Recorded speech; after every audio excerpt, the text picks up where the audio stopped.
বিসমিল্লাহির রহমানির রহিম। আসসালামু আলাইকুম। আজকে এই সুস্বাদু গরুর বিরিয়ানিটি রান্না করব ঘরে থাকা খুবই কম মশলা দিয়ে। এর মধ্যে আমি কোনো কেওড়া জল, গোলাপ জল কোনো কিছু ইউজ করব না, এমনকি আজকে দুধও ইউজ করব না। এগুলো ছাড়াই অনেক সুন্দর একটি স্মেল আসবে, এত সুন্দর ঘ্রাণ উঠবে যে পুরো বাড়ি ভরে যাবে। তো চলুন রেসিপিটি শেয়ার করি। এখানে আমি 1.5 কেজি গরুর মাংস পরিষ্কার করে ধুয়ে নিয়েছি। এর মধ্যে দিয়ে দিলাম গোটা আস্ত গরম মশলা, পরিমাণ মতো দিলাম লবণ। আমি এর মধ্যে দিয়ে দিয়েছি 2 চা চামচ ধনিয়া গুঁড়া, তার মধ্যে দিলাম 2 চা চামচ মরিচের গুঁড়া,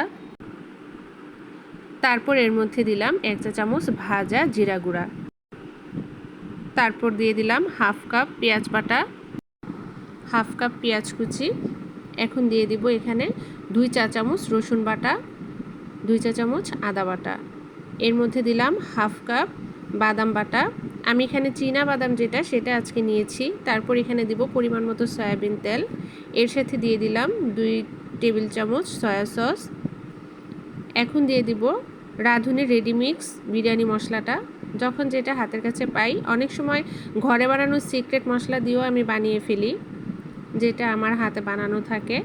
তো এই উপকরণগুলো দিয়ে এখন আমি মাংসটাকে হাত দিয়ে ভালো মতো এভাবে মাখিয়ে নিব। উল্টে পাল্টে ভালো করে মাখাবো।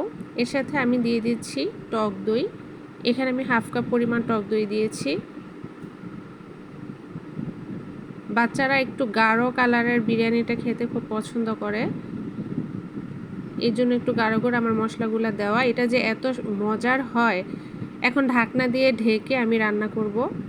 এই তো প্রায় 20 মিনিট পরে আমি ঢাকনাটা খুলে এটা একটু উল্টে পাল্টে নেড়ে দিচ্ছি। ভালো মতো নিচে থেকে উপরে উঠিয়ে এইভাবে করে নেড়ে আমি এটা আবারও ঢেকে দিব। ভালো মতো যখন কষানো হয়ে যাবে আমি চলে আসলাম আবারও 10 মিনিট পর। 10 মিনিট পর এসে এর মধ্যে কিন্তু মাংসটা কষানো হয়ে গেছে প্রায়। এই পর্যায়ে আমি দিয়ে দিব কিছু আস্ত কাঁচামরিচ আর টুকরো করে কেটে রাখা আলু। আলুটা কিন্তু বিরিয়ানির মধ্যে না দিলেই নয়, এটা দিলে যে এত টেস্ট বাড়ে, আর বাচ্চারা তো খুবই পছন্দ করে। এখন ঢাকনা দিয়ে ঢেকে আলুগুলো মাংসের সাথে আরও কিছুক্ষণ কষিয়ে 10 মিনিট পর এসে আমি এই পর্যায়ে এখানে কিছু গরম পানি দিয়ে দিব, যেন ভালো মতো একদম সফট হয়ে সিদ্ধ হয়ে যায়। ফার্স্টে আমি একটু নেড়ে নিচ্ছি আলুর সাথে মাংসগুলো। এই যে আমি এখানে কিছু গরম পানি অ্যাড করলাম। এখন এটা নেড়ে মিক্সড করে আমি ঢাকনা দিয়ে ঢেকে এটাকে রান্না করব একদম সিদ্ধ হয়ে যাওয়া পর্যন্ত। এই পর্যায়ে চুলাটা থাকবে মাঝারি টু লো হিটে। এই তো এখন আমার রান্না প্রায় শেষ। এই পর্যায়ে আমি কিছু টেস্টিং সল্ট ছড়িয়ে দিলাম। টেস্টিং সল্ট দেওয়ার পর একটুখানি নেড়ে চেড়ে এটা মিশিয়ে নেব। এখন আমার রান্না প্রায় হয়ে গেছে, আমি চুলা এমনিতে বসিয়ে রাখবো। এদিকে আমি আরেকটা প্যানের মধ্যে পরিমাণ মতো তেল দিয়ে এখানে দিয়ে দিলাম আস্ত গরম মশলা। গরম মশলাটা তেলের সাথে একটু ভেজে এর মধ্যে আমি দিয়ে দেব পেঁয়াজ কুচি। এখানে আমি হাফ কাপ পেঁয়াজ কুচি দিয়েছি। তেলের সাথে পেঁয়াজগুলো আমি এখন ভালোভাবে একটু ভেজে নিব।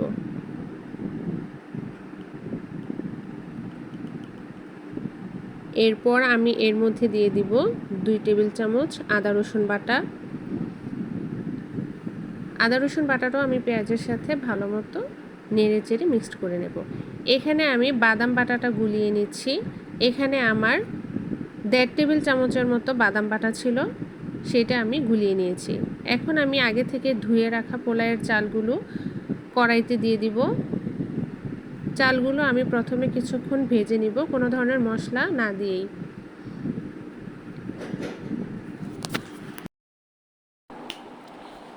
এখন আমি পোলাওয়ের চালটাকে একটু ভেজে নেওয়ার পর এর মধ্যে দিয়ে দিলাম গুলিয়ে রাখা বাদাম বাটা।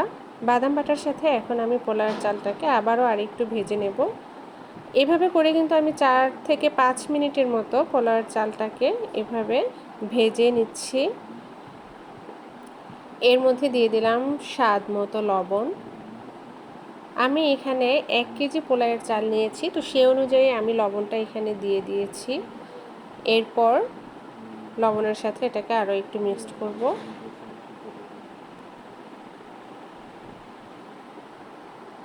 এর মধ্যে আমি আমার রান্না করে রাখা গরুর মাংসগুলো এখন পোলাওয়ের চালের উপর এভাবে ছড়িয়ে দিয়ে দিব। কিছু পরিমাণে মাংস আমি এখানে রেখে দিয়েছি, এটা একদম লাস্টে দিব। বাকি মশলা ঝোল সহ অর্ধেকটা এখানে দিয়ে দিয়েছি। এরপর এটার সাথে মাংসটার সাথে ভালো মতো পোলাওটা এইভাবে নেড়ে মিক্সড করে আমি এখানে গরম করে রাখা পানি দিয়ে দিলাম। আমি পানিটা আগে থেকে গরম করে রেখেছিলাম। এখানে কিন্তু আমি 1 কেজি চালের জন্য 1.5 কেজি পানি গরম করে রেখেছিলাম, তো সেই পানিটা ঢেলে দিলাম এখানে।